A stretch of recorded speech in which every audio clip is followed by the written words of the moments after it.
कुछ बुझात नहीं खेतों के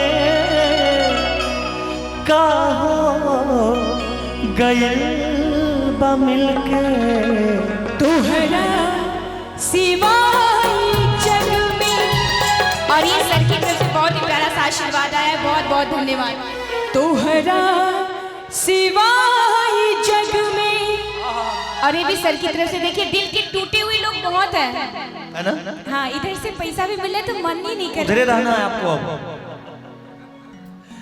तोहरा सिवा जग में केहू हमारे नहीं है। अखियां लरल बजब से दिल में करार नहीं। लेकिन देखिए पहले सुन तो लीजिए।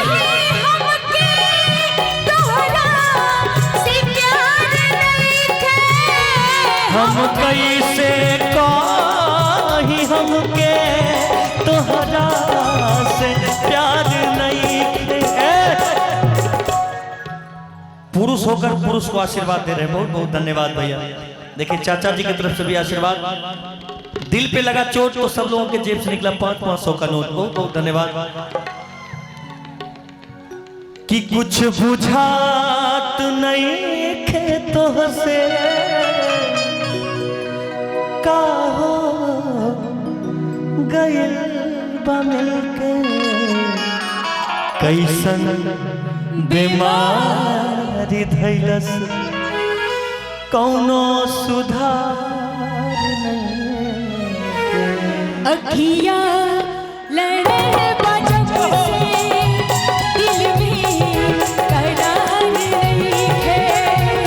अखियां लड़ल बजब से दिल में करार नहीं है।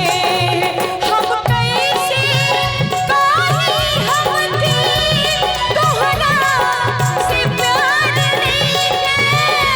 हम कैसे कहीं हमके तोहरा से प्यार नहीं है। तोहरा सिवाय जग में केहू हमार नहीं थे।